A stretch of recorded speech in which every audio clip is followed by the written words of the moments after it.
नमस्कार, मैं हूं सुप्रीत और आप देख रहे हैं प्रदेश का सबसे भरोसेमंद news channel India news Uttar Pradesh Uttarakhand. UP special में आज 3 महत्वपूर्ण खबरों को तफसील से बताएंगे कि आखिर इन खबरों की इनसाइड स्टोरी क्या है। सबसे पहले योगी कैबिनेट में लिए गए अहम फैसलों के बारे में बताएंगे कि जनता के हित के लिए योगी कैबिनेट ने क्या फैसले लिए, कर्मचारियों को कैबिनेट से कुछ फायदा मिला और साथ ही आम जनता को क्या तोहफा दिया गया।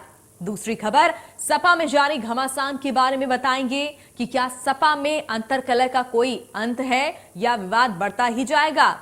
और साथ ही बीजेपी की समीक्षा बैठक में जो रिपोर्ट सामने आई है उसमें ओबीसी वोट का कम मिलना ये चिंता का विषय था, इसलिए शायद बीजेपी नए पैतरे के साथ यादव वोटों पर फोकस कर रही है और डोरे डालने के नए तरीके अपना रही है।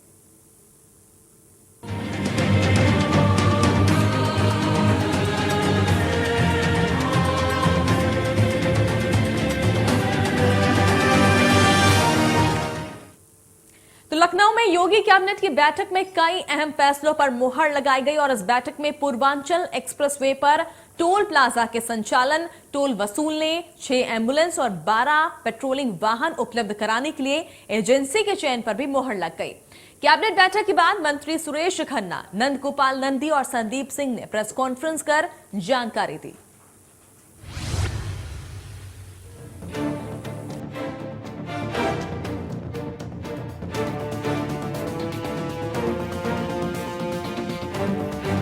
योगी कैबिनेट की अहम बैठक में कई महत्वपूर्ण फैसले किए गए, जिसमें पूर्वांचल एक्सप्रेसवे पर टोल प्लाजा के संचालन, टोल वसूलने, 6 एम्बुलेंस और 12 पेट्रोलिंग वाहन उपलब्ध कराने के लिए एजेंसी के चयन पर भी मुहर लगाई गई।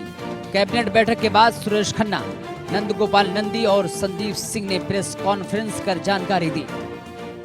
पूर्वांचल एक्सप्रेसवे पर स्थापित टोल प्लाजा के संचालन, टोल कलेक्शन तथा 6 एम्बुलेंस व 12 पेट्रोलिंग वाहन आवश्यक कर्मियों के साथ उपलब्ध कराए जाने हेतु एजेंसी के चयन के संबंध में पीछे निविदा हुई थी और 222 करोड़ रुपए में निविदा हुई है।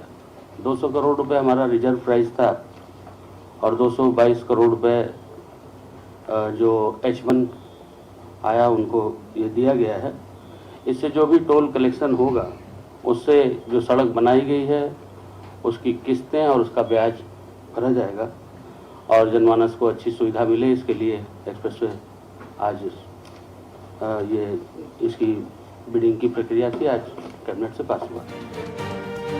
योगी आदित्यनाथ सरकार ने विकास के रोड मैप को गति देने के लिए कैबिनेट बैठक में कई अहम प्रस्तावों को मंजूरी दी। बेसिक शिक्षा विभाग में अंशकालिक हमारे जो अनुदेशक हैं इनका मानदेय बढ़ाने का प्रस्ताव आज रखा गया था और लगभग जो हमारे 27,555 अंशकालिक अनुदेशक हैं, जो 7,000 रुपए प्रति माह जिनको अभी सरकार के द्वारा दिया जाता था, इसको बढ़ा करके 2,000 रुपए और बढ़ा करके 9,000 रुपए प्रति माह हमारे जितने भी अंशकालिक अनुदेशक हैं इन सब लोगों को मानदेय देने का प्रस्ताव आज पारित किया गया है। इसी के साथ साथ जितने भी हमारे 3,77,520 रसोईया जो हमारे इस विभाग में कार्यरत हैं, मानदेय के माध्यम से 10 माह के लिए इनका जो मानदेय है इसको 1,500 रुपए से बढ़ा करके 2,000 रुपए 500 रुपए की वृद्धि करने का भी कैबिनेट के द्वारा इस प्रस्ताव पे पारित किया गया है। और इसी के साथ साथ हमारे जितने भी रसोईया हैं सभी लोगों को एक बार वर्ष में महिलाओं के लिए साड़ी और पुरुषों के लिए पैंट शर्ट की व्यवस्था, ड्रेस की व्यवस्था भी 500 रुपए की धनराशि से सभी हमारे रसोइयों के लिए की गई। 3,77,520 रसोइयों के लिए और 27,555 अंशकालिक अनुदेशकों के मानदेय को बढ़ाने का। इस बैठक में बेसिक अंशकालिक अनुदेशकों के मानदेय को भी बढ़ाने के फैसले पर मुहर लगाई गई। साथ ही योगी के ताबड़तोड़ फैसले से लगता है कि योगी उत्तर प्रदेश को उत्तम प्रदेश बनाने के लिए जबरदस्त पहल कर रहे हैं, इसीलिए ताबड़तोड़ फैसले भी ले रहे हैं। योगी कैबिनेट में 9 प्रस्तावों को मिली मंजूरी। 10 प्रस्तावों में से 9 प्रस्तावों को कैबिनेट की मंजूरी। पीडब्ल्यूडी को दी गई सिंचाई विभाग की जमीन। यूपी में 10 लाख लीटर इथेनॉल का उत्पादन होगा। बेसिक शिक्षा के अंशकालिक अनुदेशकों का मानदेय बढ़ाया जाएगा। 7,000 रुपए की जगह अब 9,000 रुपए मानदेय मिलेगा। 2,000 रुपए अंशकालिक अनुदेशकों का मानदेय बढ़ाया जाएगा। 3,77,520 रसोइयों को 2,000 रुपए मानदेय मिलेगा। पूर्वांचल एक्सप्रेस वे पर टोल प्लाजा को लेकर प्रस्ताव मंजूर। विधानसभा सत्र में जो प्रस्ताव आएंगे उसके लिए कमेटी बनेगी। इस कमेटी के अध्यक्ष सुरेश खन्ना होंगे। कुल 5 सदस्य होंगे। पूर्वांचल एक्सप्रेस वे को एम्बुलेंस, 12 पेट्रोलिंग वाहन मिलेंगे। पीजीआई में मरीजों के तीमारदारों के लिए भवन निर्माण होगा। सिंचाई विभाग की 5,393 वर्ग मीटर जमीन को लेकर प्रस्ताव पास। जमीन चिकित्सा शिक्षा विभाग को ट्रांसफर करने की मंजूरी। एक तरफ योगी जनता के हितों के लिए ताबड़तोड़ फैसले ले रहे हैं तो दूसरी तरफ मंत्रियों और अधिकारियों पर नकेल कसे जा रहे हैं।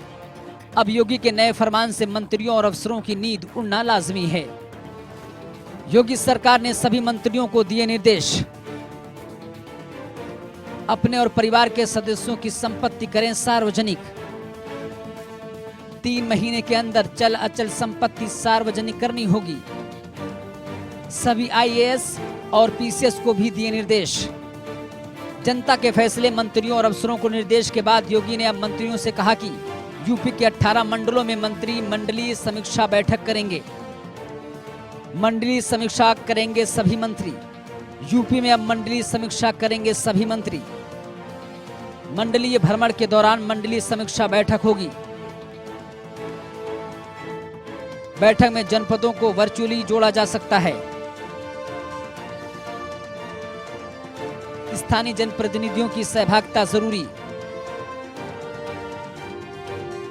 मंडलीय समीक्षा बैठक में विभागीय प्रस्तुतिकरण देखने के निर्देश। उत्तर प्रदेश के मुख्यमंत्री योगी आदित्यनाथ को राज्य की कमान संभाले हुए अभी 1 महीने गुजरा है और इस 1 महीने में सीएम योगी ने अपने कई कामों से विरोधियों को चुप कर दिया है। पिछले 30 दिनों में योगी सरकार ने कई अहम फैसले किए हैं जो एक सीएम और नेता के तौर पर उनकी अलग पहचान बनाते हैं। Bureau report, India news, Uttar Pradesh, Uttarakhand.